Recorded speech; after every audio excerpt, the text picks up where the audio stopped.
Welcome to the ID10T podcast number 945. I am going to be in Denver, Colorado, Downtown Club, Comedy Works, one of my favorite clubs in the country. It's fantastic, and I'll be there with Mike Furman and April Richardson doing shows the April 5th, 6th, and 7th in this year, 2018. A couple of the shows are sold out, so I don't know how many tickets are left. So if you want to go, grab those. Just go to the Comedy Works website. Google it, Comedy Works, Chris Hardwick. It's there. Come see us. April 5, 6, 7. Katie Levine, I feel like there's some sort of corkboard, some sweet corkboard action over there that you might have some info on. There is. Jason Wood writes, I'm reaching out to your community corkboard because I started my own pin business about a year and a half ago as a side hustle, but it's evolved into a more full-time role in my life. Getting out of the bar business has been a blessing on me and my family. With your guidance and motivation, I've been able to grow my business to heights I didn't think possible. I've been gaining clients by using my contacts from previous work and marketing companies and the brands they support. I'm working on building a website and growing my company. But right now you can find me at 1979 Designs on Instagram, and I take orders from there. And I looked at his pins, and they're really great. They're so cool. That's fantastic. They're very kind of retro and cool looking. Love it. And then Katie Christ, I think is how you pronounce it, writes, my husband Mark and I have been listening to your podcast for years. Mark has always talked about wanting to be his own boss, and after listening to you push people to make a thing, he took the plunge and officially started a business last fall. His company is called Gunflint Designs. The name is taken from the Gunflint Trail in northern Minnesota. He makes things, mallets, cutting boards, pizza cutters, cigar holders, step stools, pens, cabinets, whatever, out of wood harvested from his grandfather's farm. His work is beautiful, and his YouTube channel is growing. His YouTube channel is Gunflint Designs. His Instagram is at @Gunflint_designs, and his website is at gunflintdesigns.com. Excellent. Thank you, Katie Levine. Do you have anything you want to promote for you personally? Adopt, don't shop. Adopt animals. Especially right now all the LA shelters are really full, especially with dogs. If you are looking to adopt or if you want to foster even for a little bit, go to the shelters or the Downey or the Riverside shelter.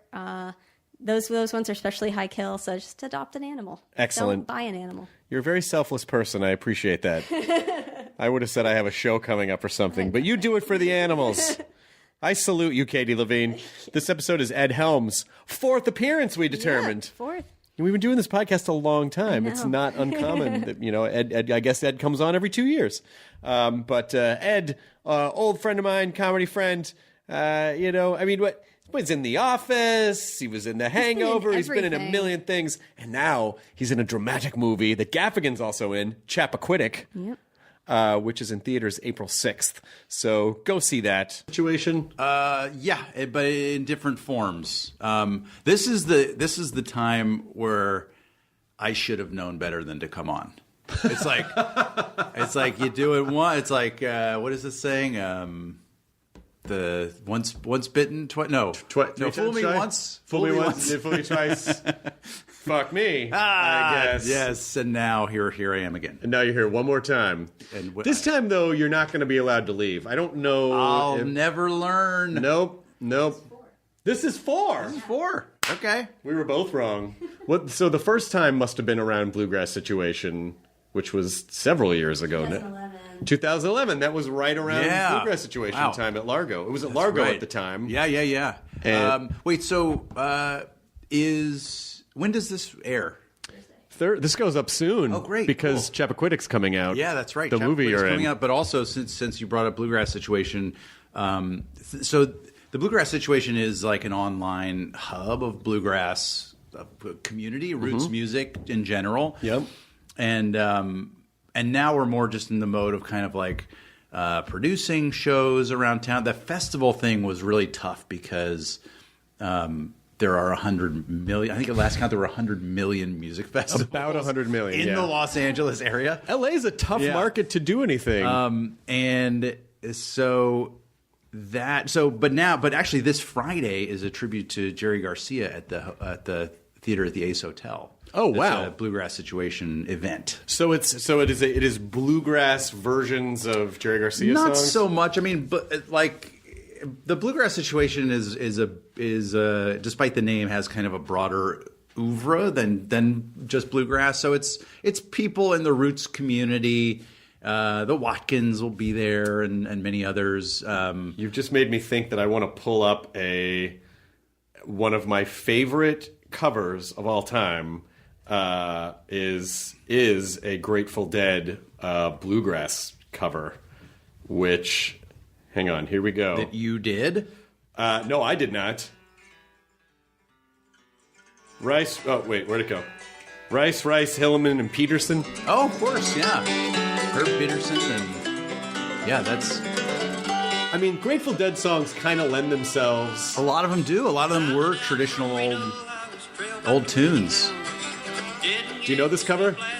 I don't know this one, but I know these guys, and that's an awesome... I like it. I like what I'm hearing. I just might get some sleep tonight. Yeah. I mean, I think one of the first times we had talked about bluegrass is I had mentioned all these songs that would sound great as bluegrass covers, and you were like, well, that's sort of like a trope, in a way. Yeah, I mean, not being subgenre. Yes. That is definitely bluegrass, but maybe not necessarily like to the purist, like true bluegrass. Well, it's funny. It's the kind of thing where everyone, I think, who does it's like a cappella covers of things. Like everyone who does it's a guilty pleasure. Right. It's like everyone scoffs at it, but they love it anyway. Right. And I, even as a bluegrass musician, like I love playing. I mean, we did the Celine Dion song together. Yes. Yeah, which was one of the most fun things from ever. Titanic. Yeah. And so it's always like, God, that'd be cool I'm sure I got a recording of that somewhere. That was epic. If you have that, I'll tack it on to the end of this podcast. Okay, if you have it somewhere, that was a really fun. That was a really fun show. But look, Chris Thiele and Gnome do amazing covers of. Yeah, exactly. And it's sort of what they're really smart about is they'll do like they do Radiohead. Or they the do Strokes. They'll do sort of songs that aren't kitschy. Right. Like the kitschy ones are like hair metal songs, right. like what we did. Right. and just sort of, but it also depends on the execution. Like the Punch Brothers, Chris and Noam and all those guys, they're at such a virtuoso level that they're doing a kind of like incredibly artistic interpretation of a song. Undoubtedly. As opposed to just kind of like, listen to this Def Leppard tune with a banjo. Right. And which is a little bit of a different thought, a different approach. And I don't know. Like I said, it's easy to scoff at, but it's always fun. I mean, and Nickel Creek does a great. They did "Spit on a Stranger" Pavement cover, which is phenomenal. Yeah. But again, I think the reason that bluegrass lends itself to covers is because a good bluegrass cover, I feel like, reveals the true musical quality of any song in any genre. Mm-hmm. Because it, again, when you think about where bluegrass started and how it started, it's like. We need to have the most basic rudimentary tones on every level. It's like we need a high tone, we need a low bass tone, we need and so it just breaks everything down to a very rudimentary level and is very also orchestral in a way. Yeah, and these are simple instruments. The original. It's redneck chamber music is what it is. It is redneck chamber music, hillbilly chamber music. Folk musicians were not necessarily known for accumulating mass amounts of wealth. So these except were, for a little man named Jed. Yeah. Okay. Yeah, that's true. Poor mountaineer. I don't know if you knew he barely kept his family fed. Yeah. Black gold, Texas tea, as a matter of fact. Well, that's Beverly Hills.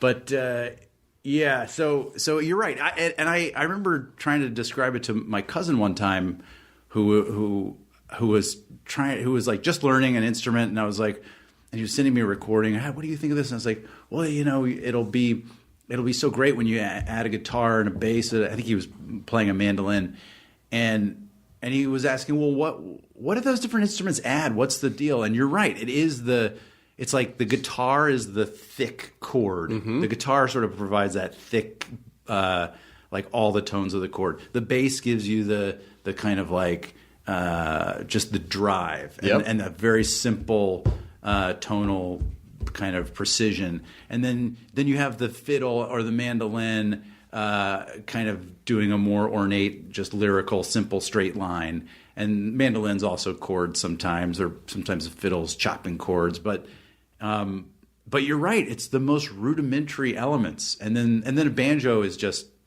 annoying ornamentation. And I say that as a banjo player.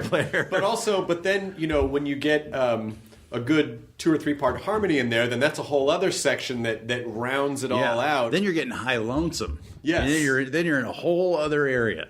Yeah. That's the harmonies in bluegrass are insane. I do have that on my presets on Sirius XM. I have the Bluegrass Junction. Bluegrass Junction. All right, there it is. Junction, Toot toot.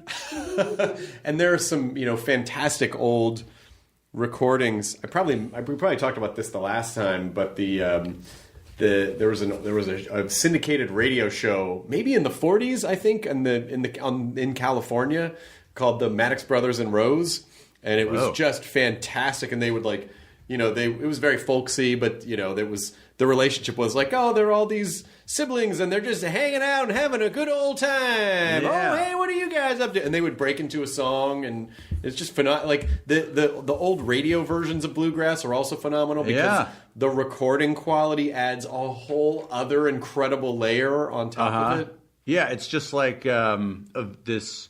Anytime you hear that crackle of like old vinyl or an old radio recording, it's just like someone poured authenticity syrup all over it. Well, yeah, because now obviously we can hear so much in digital musical information. But when you think about if they're recording a song and they don't have stereo, what instrumentation and how is that being layered to create a full sound through a very shitty recording device so that it sounds, like you get the full experience. So you need kind of tinny sounds. You need something super high. You need something super low. And you need a driving middle piece so that, and you need the voices. Like they had to create the separation. They got to cut through. Now we can do that digitally, but they had to create the separation. Well, yeah. And if you watch some of the old radio shows, there were also TV shows, or there are the old the old country TV shows where the choreography of the musicians, because they played around one microphone, so you'd have like 5 or 6 musicians around one microphone, and they knew exactly how to position themselves and to sort of move in or lean out, depending on which instrument had a solo, which instrument needed to be featured at a section of a song, or which vocals needed to be featured. 2 people might lean in from the side. The guitar leans in for his little fill line, and the more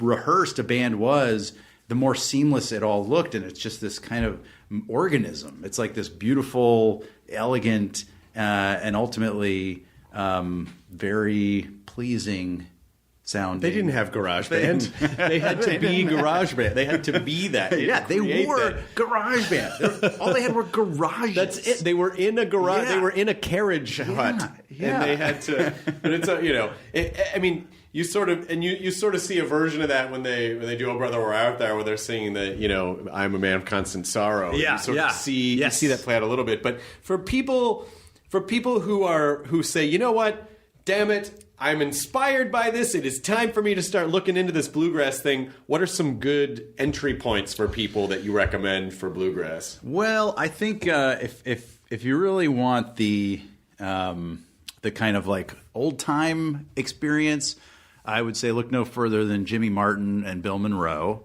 Earl Scruggs and Lester Flatts. Those are sort of the names that I think speak to old time. Del McCurry. Then if you're really into much more contemporary players, gosh, I mean there are so many. Where would you put Bob Wills and his Texas Playboys? Is that more rockabilly? Yeah, maybe. It's a little precursor to rockabilly because it was a little bit older than that. Yeah, but it definitely kind of has that little bit of a vibe. Yeah, they had electric instruments. Did they play? Were they out of Austin? I don't know. Yeah, there's somewhere in Texas, or at least the Playboys were, according to the title of the band. Who knows? There was a Playboy mansion in Texas, evidently. It was a much different Playboy mansion. Much different.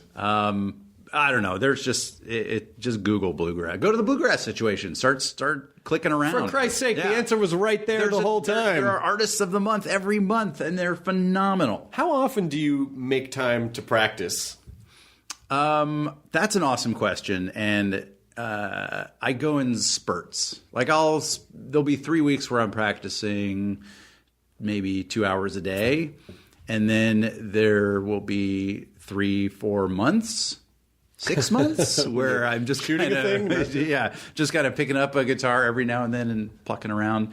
But now I tend to practice for things as opposed to like general maintenance practice, which is not good. Like I should be practicing all the time, and I should be improving all the time, because the other exciting thing, Chris Hardwick, yes, Ed Helms, is that the educational opportunities available online now for learning instruments, they're insane. Yeah, I know. I mean, they're like, I use this app called TuneFox. Okay. That has like it's tablature, it's notation, and it plays the tunes for you, and you can watch as a banjo player.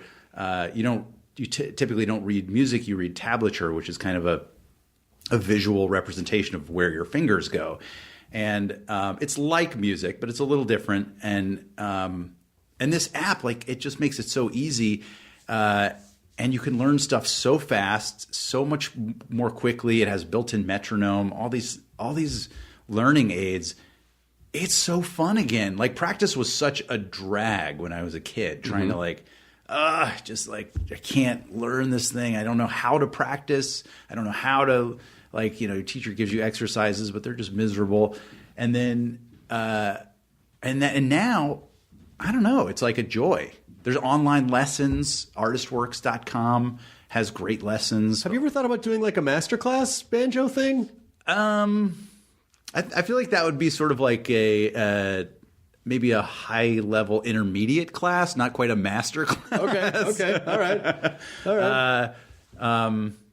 No, I haven't thought about that. Well, should I do that? There's an online service called Masterclass. Oh, of course. And and weirdly, they just started sponsoring the podcast. But I was a fan of it before. But like Steve Martin has a comedy. Of course, he has his comedy class. Yeah, and there's he should be doing a banjo class. He also could do a banjo class. Yeah, but he did comedy. Maybe they just feel like there are more people interested in comedy than learning to play the banjo. I don't know. I respectfully disagree, but I'm so sorry. Or maybe I should put it this way: what's the difference between comedy and banjo? What's the difference? Yeah, I mean, I watched. There was a YouTube video of a guy who, it was like a 7 or 10 minute video, but he just posted, "Hey, this was just me practicing piano every day for 18 months," and he just did a check-in like every few weeks, every month or so. And just in 18 months, which goes by like that, and it's already April of 2018. Yeah, how'd that happen? Yeah, and the quality of his performance just from playing like an hour or two a day is insane in just 18 months. And so when you quantify it in that way, and you kind of go, oh my God, yeah, I guess if I just put a little bit of time, and an instrument is the kind of thing where, like with comedy, you sort of can see the results after time, but so much of it depends on where you're performing and audiences, and some stuff works and some stuff doesn't. But you can really see a linear improvement curve with just devoting a little bit of time every day to an instrument. I would say, and what's incredible is they say perfect practice makes perfect performance. So, and to me that was so I didn't understand that for so long, practicing in a way that is actually constructive, as opposed to just sitting there and maybe playing stuff and playing through just old things that you like or whatever, but actually drilling and learning things. And that's what these apps and stuff are so good at, just showing you, oh, this is how to practice. Right. And yeah, an hour, all it takes is an hour a day. That's such a exciting example of human potential. I feel like what we could be capable of if we just did anything for an hour a day. And like comedy is weirder and more sort of amorphous of a thing to practice, but I do believe that like when I started out doing comedy in New York, I was bad, and I was not funny, and it took years before I don't even know if I'm funny yet. Well, I'm still working on it. Well, you can't do when you start out. You can't do comedy an hour a day usually. Yeah, maybe you can do a ton of shows in New York and do that. You can write an hour a day. Yes, but you don't. But that's just part of the. That's just part of the process. You still have to go somewhere and figure out if any of that material works. You can just practice anything in an instrument, any kind of an hour a day, and it could literally change your life. And as long as you don't think, I have to be the best person in the world at this. If you just say, I'm just doing it for the process each day, it would blow your mind, even in a month, of how much you improved. This is why, and learning a language. Yeah. Should we make a pact now to learn what? Sí. We should. I'm sorry, that was a little bit of Spanish. We haven't learned it yet. I didn't know that. Yeah, but these are the kinds of things that you learn. Begun. Yeah, I always think about that too because I subscribe to Rosetta Stone. When we went, me too. When we or no, Babbel, I think is the one I use. Babbel. Yeah. When my wife and I went to Japan, I was really fascinated by Japanese as a language because it is very. I think English is a very difficult language to learn because it's so colloquial and it's so regional, and we as Americans just fucking throw out the rules whenever we feel like it. But Japanese is very standardized in the sense that it all makes sense. It's very mathematical and makes sense. This is the sentence structure, and this is how it works, and this is, you say this if you're asking a question, and you say that, and, and I was really fascinated with that. So, of course, I come back, I get Rosetta Stone. I'm really going to learn Japanese. And, of course, I never did. I probably should learn Spanish. Living in Southern California, it would be much more useful to learn Spanish to communicate with people. But I've been stuck on the Japanese. This is one of many reasons you're a terrible person. Yes, believe me. Don't think I don't say that to myself. I just want to say it to myself in multiple languages. Yes. No, I did this when we went to shoot Hangover 2 in Bangkok. We were going to be in Thailand for 2 months, or maybe even a little more, 9 weeks, I think. And I was like, oh, what an exciting opportunity to immerse myself in another culture and just kind of learn more about it. And I actually hired a Thai language tutor, and I started studying Thai language for probably 5-6 months before I went. Yep. And it was it's funny because it's an example of kind of when you try to do something, but you're really just sort of outsourcing it. And which is to say, I had this tutor come twice a week, and we would sit for an hour and talk about Thai language and grammar and even read, symbols, trying to learn to read it. And then she would leave, and I wouldn't think about it until she came back. Right. And I wasn't really learning anything. I was just paying somebody to make me feel like I was learning something. Did she communicate only with you in Thai? No. It was she was stupidly. I should have just said, let's practice some colloquial Thai on a regular basis. But I went in and I was like, I'm going to learn it from the ground up. Teach me the alphabet. Teach me how to pronounce the all of the symbols, teach me all of it. And that is such a ludicrous undertaking to be like, oh, in 6 months I'll be able to go and hang out. Sort of like Karate Kid with karate. In a month, he's going to be a master. You can't, we sort of take for granted, I can probably just learn. But it's sort of like you're binging on it. Yeah. And so it's not settling into your your molecules as much. Except that that's a bad example because he'd won the tournament. But he learned, but he basically became a karate master in 4 weeks. Yeah, which is what. Yeah. But if you remember Karate Kid 2, it picks up exactly where the first one left off. So he goes to Japan. Yeah. And at the very end, spoiler alert, ends up kicking the shit out of a kid who literally is karate. He's devoted his entire existence to karate, and just because they play these little drums, he just swings his arms and just beats the shit out of a kid who was probably kicked his way out of the womb. You know what I mean? So there's no it's that type of, that's what we want in America is 1 week mastery. And yes, you're right. I know. We want the result and not the. By the way, can I just throw you a little? I feel like you're throwing shade on Karate Kid. No, I'm not. I love Karate Kid. Okay, all right. To the extent that YouTube Red is doing a new Karate Kid series that is fucking brilliant. Okay. You ready for this? Yes. Okay. So it's Billy Zabka, who played of Lawrence, course. and Ralph Macchio as LaRusso, and it's them in life now. And basically, because where it picks up is it looks like in the trailer that they've made Lawrence the protagonist because he got his ass kicked by LaRusso. Yeah. His life went to shit. LaRusso becomes this very successful car dealership owner, and then the Lawrence guy decides to like pick up the pieces of his life by reopening the Cobra Kai dojo, where he starts training nerds who are getting bullied, but maybe with not the best skills, like with not the best emotional tool sets. Okay. But it's almost, it looks like in the trailer like it's from Lawrence's point of view, and that seems to me like such a brilliant way to pick that story up. Yeah, he's the untold story. Like we never got the complexity of the bully. We just sort of understood. He had a bad teacher. He was a very one-dimensional jerk. Yes, and there's more to it. I want to know what it is. But that's like every kid who bullied you in school. If you went back, they'd be like, "Oh yeah, my dad used to knock me around. I had a bad home life. And you go, "Oh my God, I hated you all these years. I didn't know I needed to have empathy for how horrible your life was." Well, that's a certain percentage of bullies, and then I feel like there's the bullies that are just like, no, I just love beating up people. I'm bigger than people, and it's fun. Yeah, and my parents loved me, and they encouraged me, and my dad high-fived me all the time, and I got a certain drunken pleasure out of exploiting your happiness and sucking the life out of your school days. And breaking your glasses and stomping on them. The well-adjusted bully. Yeah. No, I know this is wrong. It's very edifying to me. And I can do it. And I can get away with it. Yeah. Exactly. I was very much in my parents. And might I add, what are you going to do about it? Yeah, I mean, nothing really. You know why? Because I'm really good at it. And I'm going to take you down if you try anything. It's not really even that hard. It's kind of boring at this point. I need to find new bullying challenges, if you will. Yeah. But with the language stuff, it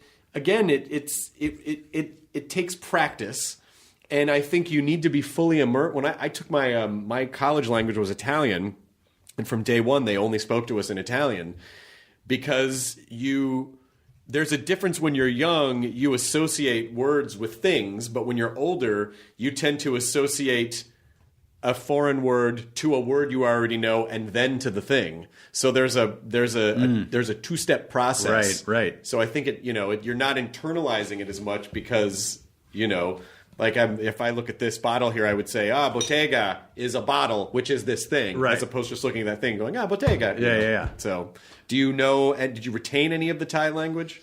Literally, I only remember Sawati Kap, which is like hello. That's about it. So, well, the other thing is when we got to Thailand, this was another really sort of naive or sort of foolish thing on my part. Our work schedule on those movies was so intense. It was like 12, 13-hour days. You wake up, you go, and you're just grinding all day, and you come back and you go to sleep. And and we were on a set we're not interacting with Thai people. Right. And we're not having like on the weekend, you're pretty much just trying to catch up on sleep. Right. And so it was not, it wasn't a vacation. It wasn't, well, it just wasn't a cultural experience per se. I mean, it was exciting. I love being in Bangkok. It's such a crazy, cool city. And just living there, kind of going out to dinner, walking around, exploring, all that stuff is wonderful. But I didn't have... I just didn't have the kind of like interaction with local people that I sort of fantasized about ahead of time. Because you're working the entire time. We're working. Yeah. It's not a vacation. It's sort of like when you think, I'm doing stand-up this weekend. I'm going to the city. I'm going to go to the museums and go around. And you're like, I'm exhausted. I have to rest so I can go perform. Yeah. So you end up not really doing the things you want to do. And this hotel with tinted windows is so much more pleasing than any museum could possibly be in my tired state. Yes, of course I would, in theory, love to see the ghost town copper mining culture that used to be here. Wow, what a fun experience to widen my horizons. However, I have to do 2 shows tonight, and I don't get to sleep during the day at home. So I think I'm just going to do that here instead. Yeah. And yeah, I'll go to the Applebee's and the Cracker Barrel and not just because it's easy and quick. Yep. Yep. Are you touring a lot now at all? I haven't done that kind of thing in quite a while. Yeah. Are you? Or you're on the road a lot? I go on as much as I can. Yeah. But I do understand. Are you cultivating material all the time? Are you're always writing? Yeah. Are you going to steal stuff from this podcast? Are you like, how does it work? I would love to steal stuff from all the podcasts, and the unfortunate problem is I forget everything I say the second the podcast. These podcasts are so much in the moment and short-term memory. Yeah. That people will say to me like, "Oh, that." If they speak to me in vague terms and said, "Oh, that was a really funny thing you said on that one podcast," and I'll go, "I don't know what you mean," and then they'll say it. And I'll go, did I say that? Like, I have no recollection. That's like the people reference specifics from Office episodes. Oh, I can imagine. And, we did hundreds. And and it was, I think for people who experience the show in these half-hour chunks, it's so different than from our side of it, which was like one episode was 5 days, 5 like 12-hour days, just grinding to get, and that's up against every other episode that's 5 12-hour days in a row. And it does kind of mash up together. I'll watch episodes of The Office and be like, oh my God, that's hilarious. I know, like, was I even there mentally? Because I'm standing there in the scene. But you're also, like, I would imagine if you're, like being super riffy on the show and in your mind, you may not necessarily be selecting the piece that's going to get. You're just like, you do your lines, you riff a bunch, you fuck around, and you move on to the next thing. And then it's someone else's job to lift out the pieces that make this. Oh, this is this part of this. And oh wow, did I say that? Yeah. Oh, that's great. I didn't remember. I don't even remember that. Totally. But was the show? I must have asked you this at one time, and I'm sure you've answered this a lot. How improvised was the show, and how I'm sure you had like a basic spine of a story to stick to, and then there was probably some fucking around that. It totally depended on the. It almost was like what's happening in a scene, and is that scene conducive to improv? Because a lot of times there was a lot that was not improvised. I mean, there were. Everyone was very good at it and there were certain times where it felt natural or it felt like a good place to kind of riff, and certain people riffed more than others naturally. But the writing was so good that it wasn't as much improv as you might think. Got it. It wasn't even anything like Curb Your Enthusiasm, which isn't even scripted. Right. That's just outlined. So The Office was scripted very meticulously, and so brilliantly. The writers were so good. It was not very often that you felt like you needed to improvise to enhance something. Right. But you might want to improvise to sort of try other things. I also think the talking heads, that's where I improvised the most, because that was like my character's voice, more specifically, like speaking for himself. Wait, you were in the band The Talking Heads? Is that what you're saying? You were in the band? Yeah. Wait, what? Did I? Huh? You said, was it? What? But those moments were, and it seems like it's great to have that process where the foundation of everything is so strong. So if you're just adding stuff on top of that, if it works, great. If not, then the source material is already solid. Exactly. You get what's on the page, and you're good, and then maybe you have some fun on top of it. And then is that show coming back? Did I read that's coming back, or that was a rumor that The Office was coming back? I'm not. I don't know what that is. There was like a minute where I thought, on the heels of like Will and Grace coming, like, oh, now The Office is going to come, but then I never heard about it again. So I don't know if that's a thing. Roseanne came back. Mm-hmm. I read a whole article today about how it just seemed funny to me that they said, here's how we can deal with Roseanne season 9.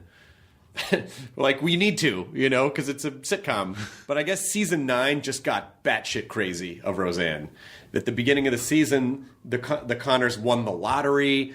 Dan had a heart attack, and then he recovered, and then they won the lottery, and then Dan was cheating on Roseanne, and he went away, and then came back, and then all this batshit crazy stuff happened, and at the very end of the series, it turned out they justified it by undoing the entire season, where the end of the series is Roseanne basically like writing about her memoirs, and it turns out Dan actually did die, and that was just a fantasy of like what their lives would have been.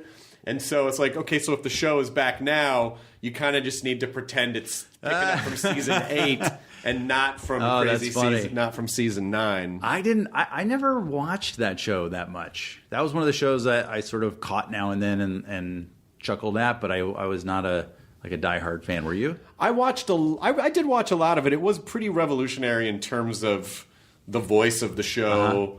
It was sort of the 80s, 90s version of what Norman Lear shows had done in the 70s, which was just sort of a very kind of real talk kind of a sitcom, as opposed to, I mean, it was very jokey. Yeah. But, you know, it was so driven by her point of view and the amazing actors that around it that it was just sort of very like, oh, this is a slice of life of a very specific family, and it's not a cookie cutter sitcom. Right. It's some sort of more of a they deal with real issues. Some of the episodes are a little dramatic, and you know, I thought it was a great show. Have you? And it hasn't started yet, right? No, I think it's about to. Yeah. Okay. Yeah. So while we're learning our new languages, we'll get together for Roseanne nights. And you and I. Or Rose and Roseanne. We'll have Roseanne nights. Roseanne. So Chappaquiddick is coming out April 6th.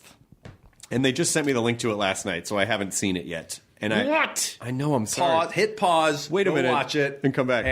And we're back. That was great. Thank you. Oh, my God. The level of detail. Yes. Yeah. So Chappaquiddick, it's kind of, I think about these types of stories sometimes, like what would have happened if that had gone down in a social media era? Mm-hmm. Like I think we're watching that, right? I mean, it feels like the whole country right now is just a bonfire of the vanities playing out. It's way beyond what we ever could have imagined. Yeah, it's like, I don't know that. Well, anyway, it's so. There's something kind of quaint almost about that story now, because, like you said, it isn't. Things just catch fire now in such a crazy way that story, which actually played out in kind of a slow, plodding way, is it feels so antiquated. And that was definitely a period of time where they could control a little more, the media a little bit more, and what got out, and you know, local authorities. Well, I wouldn't necessarily say that they had more or less power to control the media. It's just different tools, different kinds of. I mean, it seems like with the dissemination of false news, that's just a different tool to accomplish the same thing. I guess that's true. Kind of like trading on or playing to emotions. I mean, I thought that Cambridge Analytica secret, the tape of the CEO talking, and where he says it's winning elections is not about the truth; it's about emotion. Right. That you know, it's too bad that he's evil, because that is also because that's such a powerful insight, and it's so true. Right. And I think if people understood that, that is a piece of knowledge that can be kind of used for good or evil. Well, I see that working across so many different sectors. You know, my wife and I watch a lot of true crime shows, and I always think about how, you know, especially if you've watched any of the court case dramas, the Dassey one, which I can't remember the name of right now, or the Jinx, or any of these other ones, and you see, like, you know, I think we as just random citizens think like, oh, if you go to court for something, if you're on trial for something, it's really about discovering the truth. Mm-hmm. When it's kind of not. Mm-mm. It's really about winning the case. Right. With whatever tool sets either side has. And you would think in so many instances, someone would just be able to stop and go, hey, Your Honor, I would love to just tell you exactly what did happen, you know, during this questioning, you know, but it seems like, oh, you can't really...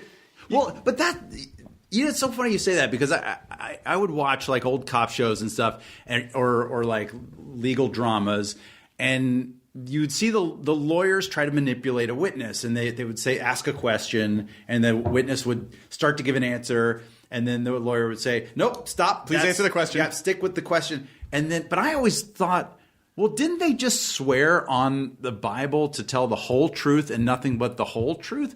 And can't they make an argument that, no, if I stop there, I haven't told you the whole truth. Right. Can't I need to give you context. But the lawyer keeps saying, no, stop. Like, I only want the truth that I want to get out so that I can win my side of the case. Yeah, but I always thought the witnesses sort of were handed over too much power in those situations. Like, you can, like, the whole truth is not just like a series of factual statements. It's also context. That's what the whole truth is. That's why you say whole truth instead of just the truth. Whereas, like if you said if you said something like, that fucking guy, I'm gonna kill that guy, and they say, did you say you wanted to kill that guy?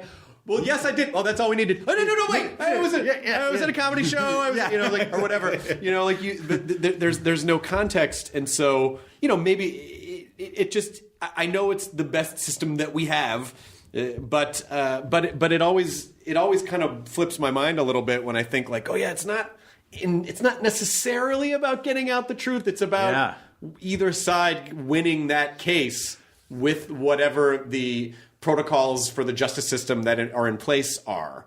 And that to me is it's the same kind of thing where it's like, oh, you think it's about one thing, really it's about this other emotional thing instead. Did you remember a movie in the 80s called From the Hip?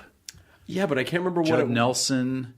And he was a crazy lawyer or something? He was like a young lawyer, and he was like a rising star in this law firm, but he was kind of a maverick and unorthodox, and he gets handed this huge case to defend this big sort of corporate bad guy, and he's super excited, and he starts to defend him, and he's sort of kicking ass in the court scenes, and it's going great, and then there's this moment where he realizes that his client is 100% guilty of this crime, and he has this kind of moral crisis.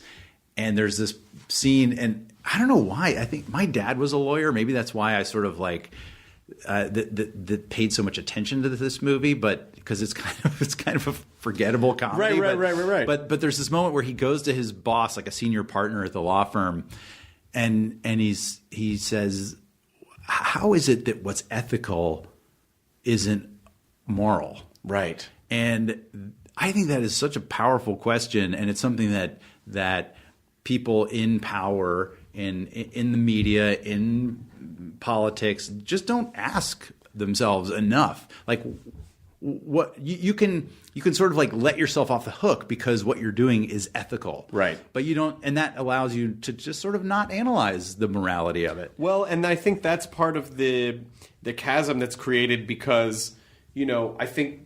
We as sort of functioning members of society, I think, need to feel like, for the most part, people go, well, as long as I can justify to myself with any molecule of anything that I am not a piece of shit. Yes.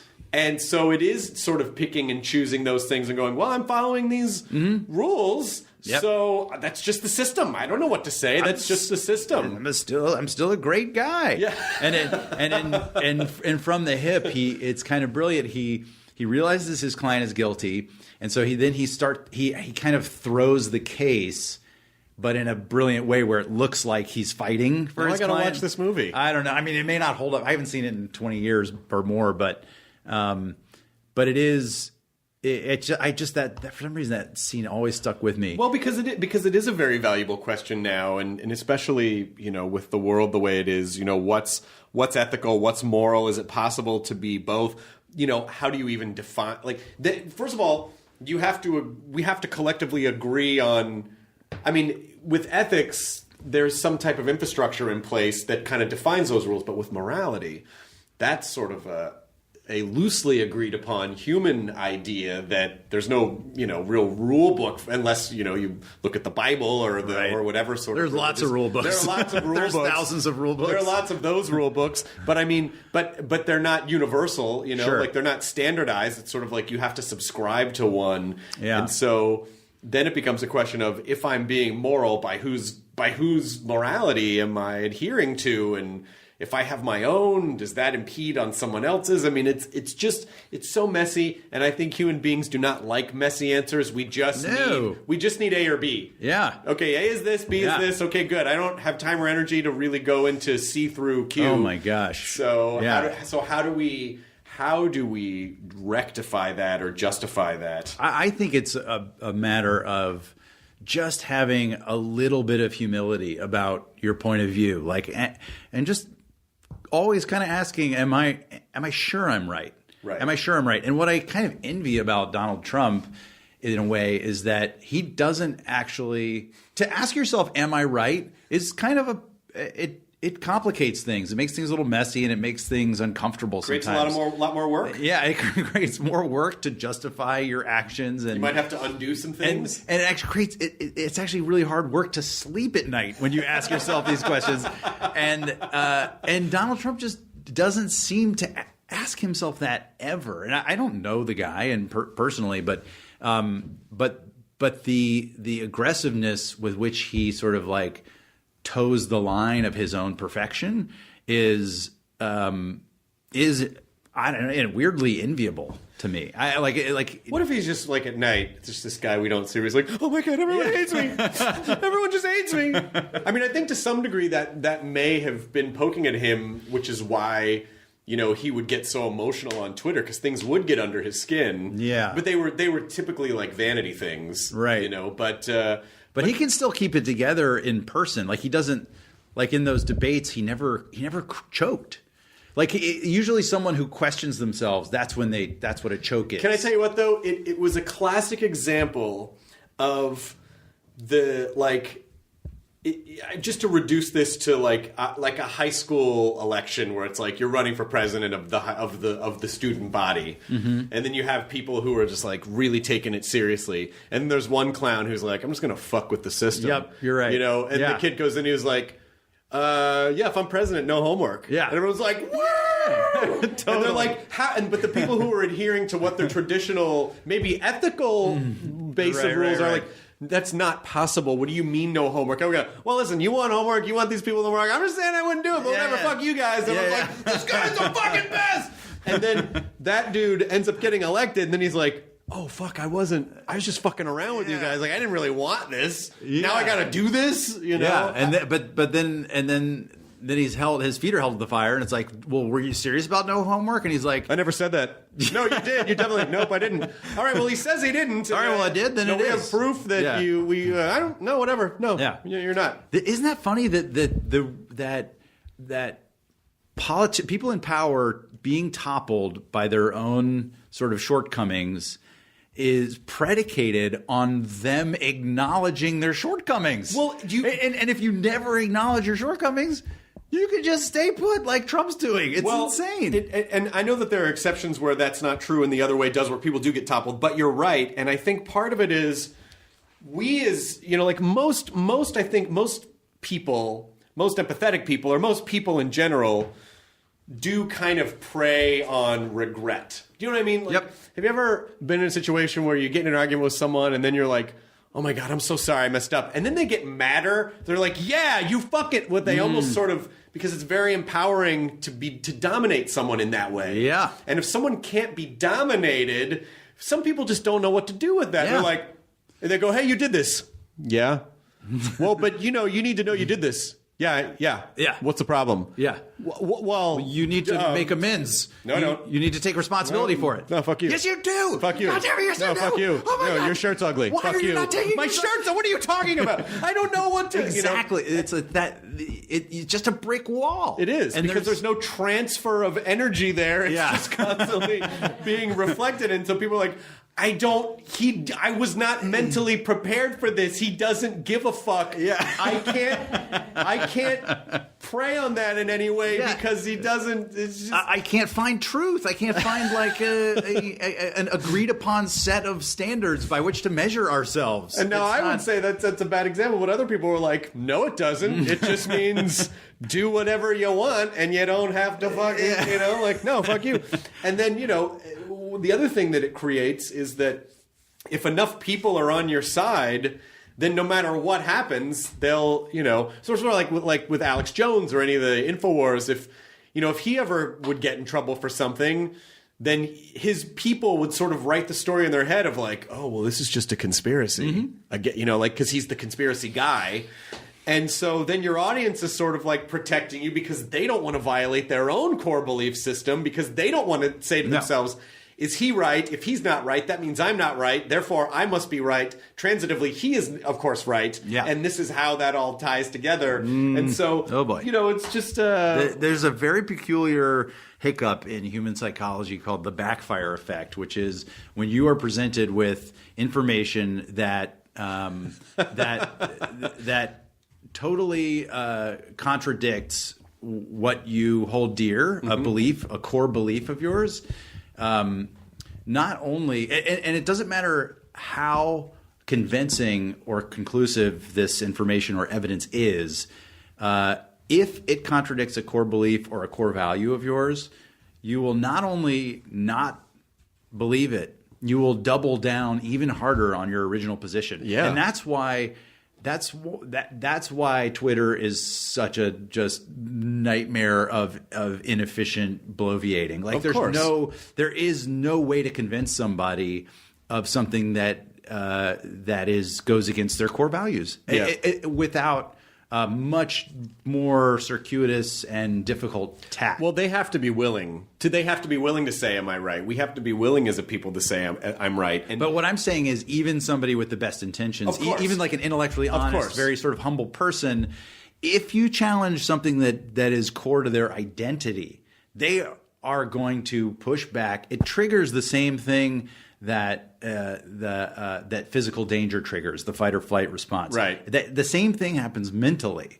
And so you have this sort of fight or flight psychological response, which is no.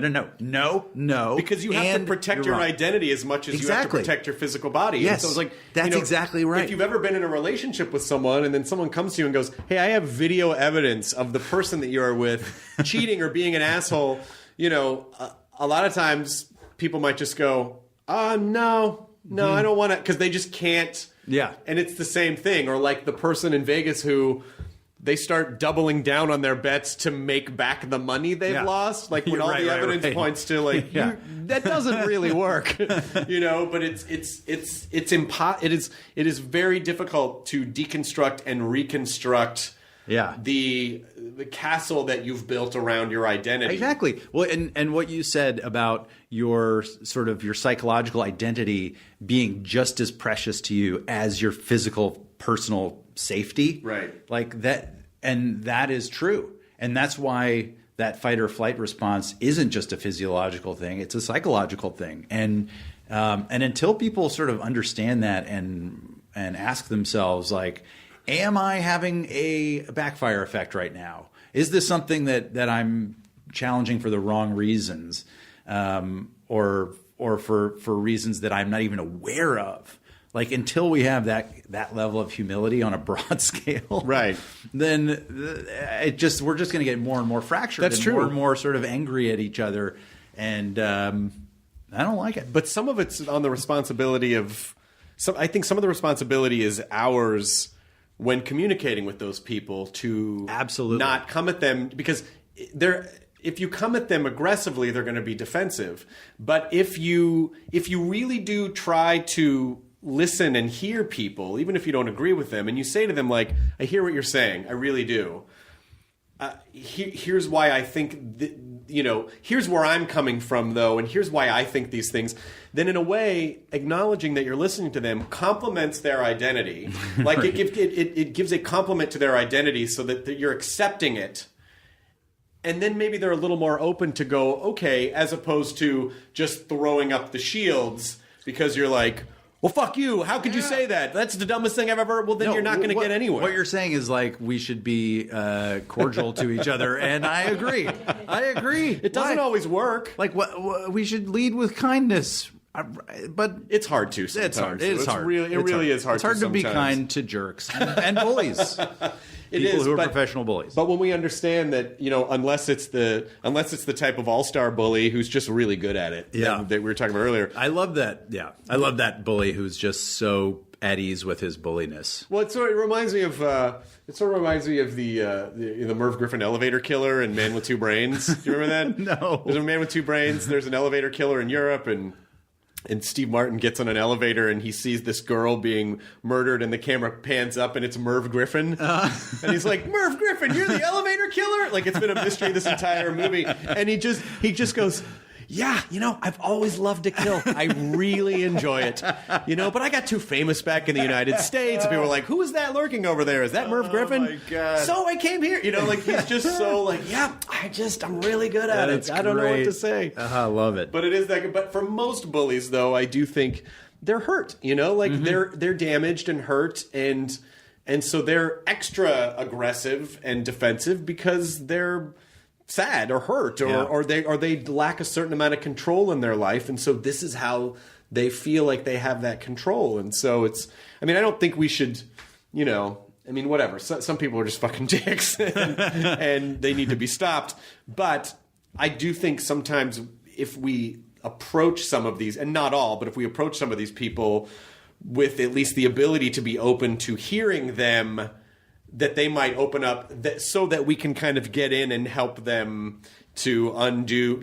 With some people, it's just the only communication skills they have. Like, it's sort of like, if you adopt a pet, that dog might have some baggage that you have to spend a lot of understanding and time and care to undo, because that's the only way they've ever learned how to. They don't even have the skill set to do what you're suggesting. Right, and people who are damaged in all kinds of different ways project onto the world around them and project onto people around them their own fears and worst expectations of how they're going to be treated. And so when a bully is oftentimes responding to a sort of fictional threat, something that they've projected onto the people around them, or a fictional shame, or a sort of imaginary. And it's not just bullies; it's also people who are who have anger problems, or who are just like maybe really petty and annoying at work. Like people like that. Usually, those are symptoms of sort of heartbreaking projections onto the world around them, like how they see what's happening. Yeah, and I don't know. It's hard to find empathy for people like that. It is hard, and it's been a trial for me, because I was heavily bullied in grade school, and I'm sorry about that. I'm sorry. No, that's fine. I did that. Why would you do that? I did it. Why would you chase me with your banjo? Who bullies? You can't. It's like the old Steve Martin bit. You just can't be sad if you're playing the banjo. Oh, death and grief and sorrow and murder. Like he's playing the banjo. Hey, Steve, your house is burning down. Doesn't matter. He's playing the banjo. But I am gratified by justice tales. Of course I am. Yeah, of course. It feels good. Where the bully gets taken down. Like, because that guy thought he could get away with it because he didn't have any... Karate Kid. So good. Yes, fucking right there. Kicked in the face. Well, that's one of the jokes in the trailer, is that, like, they run into each other at a party and someone's like, "Oh, Dan LaRusso, hey, didn't you kick this guy's ass back in high school?" And Daniel kind of smugly goes, "Technically, it was the face," And then Lawrence is like, "Yeah, nice to see you." I mean, it is very intoxicating to feel like you can say whatever you want and you don't have any boundaries and you can get away with it, But again, power is a responsibility, and it's not one that most people, I think, use wisely, particularly online, where they can be anonymous and they know I can say whatever the fuck I want because I'm going to get away with it. Yeah, and it does drive me crazy, but I just have a hope for humanity. Me too. That there are nuggets of goodness in all those people, and that with enough, just like it's worth it to adopt a pet and spend the time to give them the tool sets to be friendly, that that we need to adopt. Maybe we need to do like an adopt a bully program. Adopt a troll. Adopt a troll.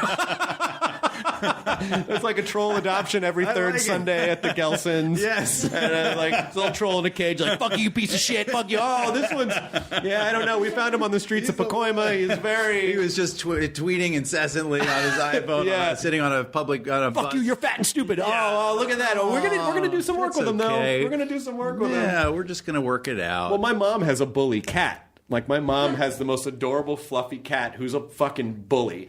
This cat, like, my mom is so maternal, gives it nothing but love. It looks like a plush toy, but it bites and scratches her constantly. I'm like, Mom, maybe just leave the back door open. Like, it literally, because I hate to see my mom with scars on her arms. And my mom is like, defends. It's not her fault. She didn't ask to grow up however she... Like, my mom is one of those people who is endlessly optimistic, will put in the time, will put up with all of the bites and scratches. And so, maybe that's what we need to do with our Adopt a Troll program. It'd be a great sketch, by the way. We need to do an Adopt a Troll sketch. Yeah. That idea that your mom captured, it's not her fault. Like, that's a powerful thing. That's like Goodwill Hunting, the therapy scene, like his troubled childhood, and Robin Williams is like, it's not your fault. Right. Like, acknowledging that is, I think, opens the door for empathy. Slippery slope, though, because a lot of people will use it as a sort of narcissistic way to deflect having a response. Well, it's not my fault. Yeah, it's not my fault. So some people, it's not their fault, and for other people... Sorry, I'm damaged. Sorry. Sorry, I cheated on you and abused you. I'm just really fucked up. I'm so damaged, and not my fault. Yeah, maybe in those instances, those people should have the awareness to say, like, hey, I did this, so I'm going to do some work to try to not do this anymore. Maybe that's where the line is, as opposed to just endlessly going, oh, it's not my fault. But, there is that weird, like, when you... Like that feeling of when Danny LaRusso kicks what's his name, John Lawrence in the face. That feeling, that visceral feeling of payback, of like, I showed him.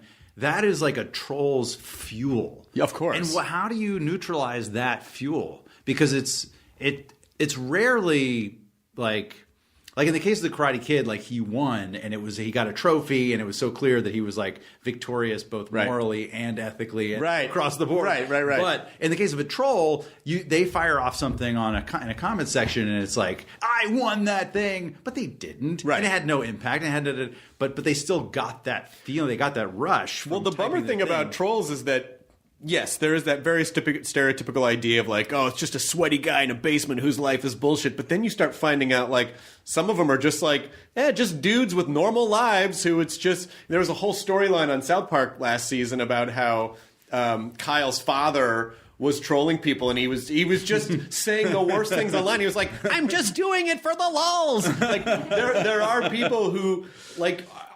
by every other aspect do not fit into that box, and they're the problem is humans are just too complex. Like we need A and B solution, A or B solutions for very complex situations, and maybe that's the same thing with our legal system, where it's like, well, it's not perfect, but it works the best of any system that we've tried, or in any system that we've had. Agreed. So I mean, it's we are imperfect, we are messy and complicated, and we have to adhere to systems that do the best. That's why you need to practice an instrument an hour a day, because that is a very clean thing to be able to wrap your mind around. If you practice, you will get better. And you need to go see Chappaquiddick twice a day. So that you'll get so good at seeing that movie. Can I say something self-serving? Say whatever you want. So this is your time. This is everything we've talked about. We've kind of done a bad job of connecting it to the movie Chappaquiddick. But do it now. No, but it's like, well, you should have been doing it the whole time, because this is all so just roped into the DNA of this movie, and who Ted Kennedy is, and what the Kennedy family and Camelot and the legacy of the Kennedys and the power and the influence that they had, how they chose to use it, how how someone responds to a tragedy in that moment of fight or flight, fear, reflex. Like, what do I have to lose? Like, how can I get out of this in a way that is ethical, even if it's not moral? How can I sort of like, how can I cover my fucking ass? I'm scared out of my mind, which I think is something a lot of people can relate to. But we also chastise other people for it when we see it. Like, how do I, is there moral ambiguity in Ted Kennedy's case, or is it cut and dry? Did he absolutely do everything wrong, or is there any place for like seeing ourselves in him? And I think any honest assessment, there's like he did the wrong thing. There's no question. No. There's no question he did the wrong thing. But I think the where it gets like where there's like a sort of challenge to a viewer is like if you can get away with something, would you? Right. Or would you try? Would you at least try? And that speaks to the question of like that power and how it's utilized. And there's no question that there's lots of ways that the Kennedys abused their influence in their how much they were adored. There are a lot of ways that they also made the world a better place with their influence. And it's just it's such a soup. It's such a messy, grotesque soup that it is delicious drama.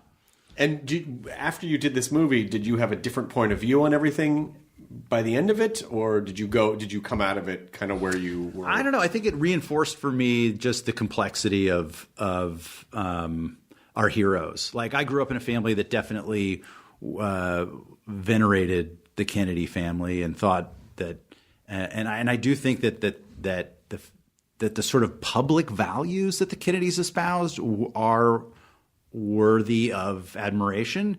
Their private actions, as is the case with most people that we put on a pedestal, are kind of gross and disgusting, or at times overtly criminal and horrifying. And that's what makes that just speaks to the complexity of our our values and how we project them onto our heroes, and we sort of don't allow for, even after Chappaquiddick, like the Kennedys were staunchly defended, and people had their but I don't know. I'm getting sort of like lost in the weeds, but I do think it just reinforced that we just have to be careful with our with how we perceive our heroes and who we sort of label heroes, and if we're never willing to question. Yeah, we do like to set things on autopilot so that we don't have to think about them again. Okay, This is how I feel about that thing. Done. Right. Because it takes a lot of work to go back every so often. I mean, I've told this story before, but I remember, I used to be deathly afraid of like staying in a hotel on a high floor because I just don't like heights. And so I would always avoid it. And then one time I got booked on a high floor in New York, and it was the only floor available, and I was terrified. And oh my God, I don't want to, I kind of went through the breathing. And then for a second, I had to stop and go, do I still actually feel this way? And when I really kind of dove deep, even on this very superficial thing that's not, what you were talking about, but I realized, like, I don't think I actually feel this way anymore. But I never would have known that if I hadn't asked myself and kind of dug in and done the work. Right. So I have said to people, like, every once in a while it's good to check in to make sure you actually even still think the things that you think. Because you might have just set those on autopilot. And those autopilot decisions kind of have their own little, automated robots that defend those positions. Yes. But maybe you don't necessarily think the things that you still think. And that can also be a relationship to a bully oh God, I don't know if I'm and if you can let that stuff go or change how you feel, it does lighten your spirit in a way. Yes, 100%. Yeah. Am I still angry at this bully, or are these just reflexes? Right. Am I still sort of tortured by these memories, or are these just reflexes? Do I still like this thing? Do I still like this person? Am I still afraid of that? Like, it is good every once in a while to check in and make sure, because you evolve and grow as the nature of having experiences. Yeah. I mean, that's an example where sort of the passage of time kind of alters something subconsciously. Sure. I think in the case of Chappaquiddick, I mean, obviously it was something that happened a long time ago, but even as it was unfolding, or even sort of through the lens of like, how would I look at this if it was happening right now, if I knew all of this information, it's something that I feel like it's just about recognizing that it's never as simple as it looks. It's almost never. Nothing is. It's just never. And people aren't as evil or as good as we think they are. Right. It's a great villain written in like a great villain character in a movie you have empathy for that villain because they've been humanized in some way. And I think that I'm proud of the movie because I think it's sort of an unflinching portrayal of some pretty like horrific activity, and I hope that it just challenges everyone to be like, what is like where do I stand on like when people that I might admire or people that I think are great are also doing bad things? Can I accept that whole person? And it's the same thing if you're like a Bill Clinton fanatic and like some of the things that he mishandled, like some criminal justice issues that he was like just awful about, or of course Monica Lewinsky, which is just like, these are things that if you're a Clinton supporter, can you just admit that those are bad, right? And be like, but that's the whole person, and I can still support that person. And if you're a Trump supporter, be like, okay, I love the values that he's sort of like saying, but lots of his behavior is reprehensible. and I'm willing to support him because I think that his policies are based on his sort of point of view on what he's saying, even though like the way he's behaving may be something that's off-putting to me. But can you just say that? Can you like accept the entirety of somebody? Well, and again, and even, relatedly, sort of the idea of if you're friends with a bully, and they're like, oh, he's really mean to people. He just, he just likes to have a good time.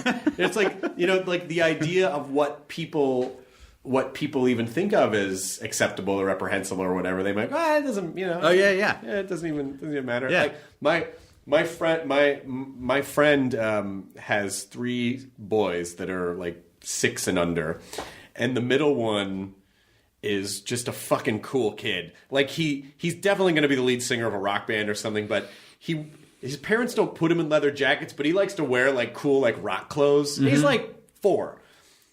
And he was telling me, his dad was telling me that they were at the park and some kid was like, I don't like you. And he goes, oh, what did you say to the kid? And he just goes, yeah, I just told him that was fine. Whatever. Like, I think he really, he probably really does like me. I don't know, whatever. I don't care. And I was like, I can't imagine being that well-adjusted. Yeah. When I was a kid, I would have unhinged me. Does he meditate, this child? Yeah. Is that yeah, he's very much into breathing exercises and awareness. He's just super in touch with himself. Yeah, but it's just points of view and like what you're willing to accept and how you perceive things. And unfortunately, even for you to say like, well, can people admit that some person's behavior is reprehensible? They might go, well, no, it's not. It's like that's necessary because that's how that keeps the. Or like right. Like Monica Lewinsky. Well, he's the president. He's under a lot of stress. Or whatever. Right. It's just like it's easy to make. And also. If you've ever been in a very toxic relationship, or if you've been in a relationship that at a certain point you kind of after a couple of years go, well, how did this get here? How are we here? Well, something strange happens. You make an allowance, and then you make another allowance, and you make another allowance, yes. And then all of a sudden, all the allowances just become the new norm, but it was so transitional and incremental that you didn't even notice it was happening, and now here you are. Right. And how do you justify that, and how do you get out of that? Because that is now part of your... Yeah. That has bled its way, seeped into your core belief system. So how do you change that? It's the same kind of situation. Yeah, and it's that impulse we have to just paint a really, like with a big paint roller, one color on something and just be like, it is this one thing. Because that's easier. And it's a really, but then if you really want to be honest, you really want to be sort of like an honest participant in the world and observer of the world, you have to take a magnifying glass to that paint stripe and see all the different pigments and imperfections and all.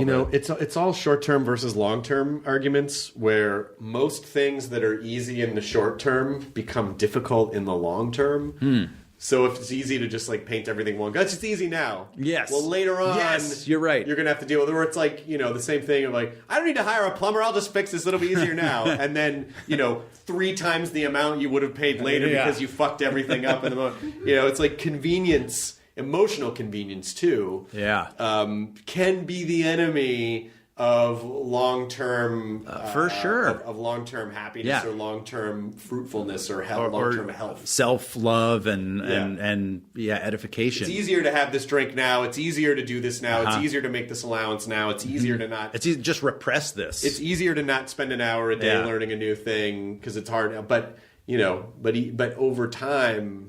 Yeah, those little it's easier for now choices can add up to well, now there's a fucking pile of shit that I have to scoop out of. Oh boy. So, but that's a great. That's clearly what Teddy and his little cohort were doing in the Chappaquiddick incident. Was sort of like, this is easy. This is the easy decision right now.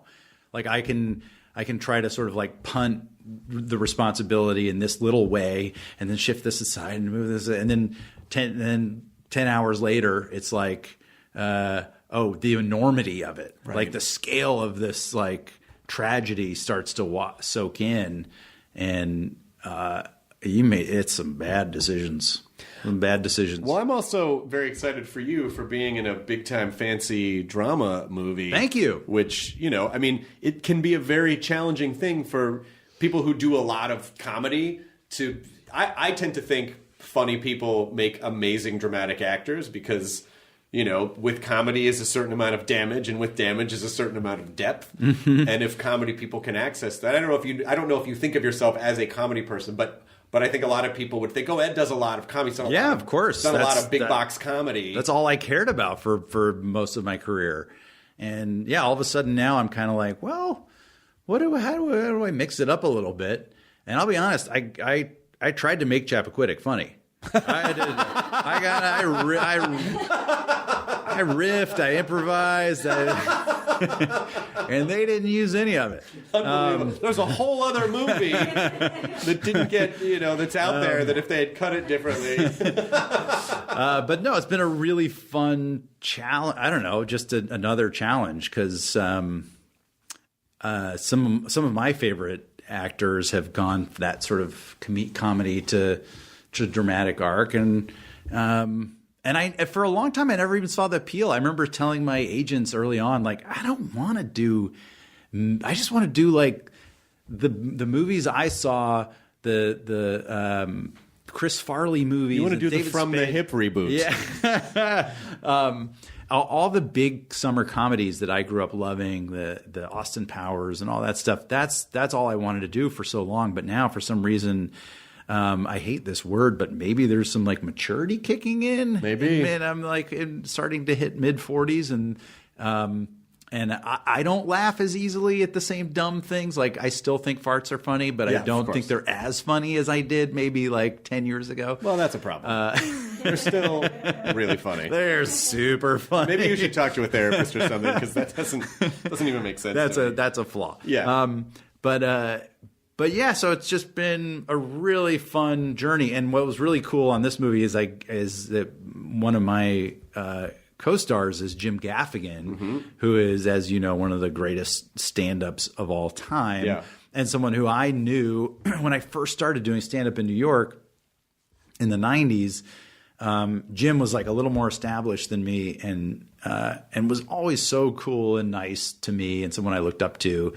And to work in a dramatic context with Jim and for both of us to be kind of like stretching our legs this way, I don't know, it was a really cool opportunity. Well, that's fantastic, and I have a link to the movie now, so I'm very excited to see it. I hope you like it. Should I just give you $20? Like, because I feel like my wife and I, because we're going to watch it without paying for it, we could just each give you $20 as a ticket's $20, right? Yeah, I'll take $20. Great, so $40. Yeah. For if Katie's going to stick around, you got to kick in $20, and yes, and please. We'll just go direct to artist on the I'll make sales. sure it goes to the movie studio, of course, and the distributor and all that. Yeah, I'll divvy it up. You're going to end up being in debt to them somehow. Hey, I got this $60. Oh, okay. Well, since you got that, we're actually way in the red. You actually owe us $100,000. Oh, jeez. Okay. Fuck. Oh, boy. Studio math. I don't know what to... But so I would say people should see Chappaquiddick. They should see you and Gaffigan in April 6th. And then also practice a thing once a day. And you know what? It doesn't... Whether it's a language or an instrument, or I'm going to even go as far to say is even 5 minutes a day, practice empathy or positivity or appreciation. Yes. Or asking yourself, am I right about things? Man. Just practice that and just see what happens to your life, even in just like a month or 6 weeks. Amen. And then, and if nothing happens, then come back and talk to Chris and me, and we'll work it out. Yeah. We'll sit down with you and find out what really happened. Yeah. Thank you so much for being here, Ed Thanks Helms. for having me. Good to see you again. Always for the a pleasure. 4th appearance on the podcast. As always, enjoy your burrito. ID 10T scanning complete. Enjoy your burrito.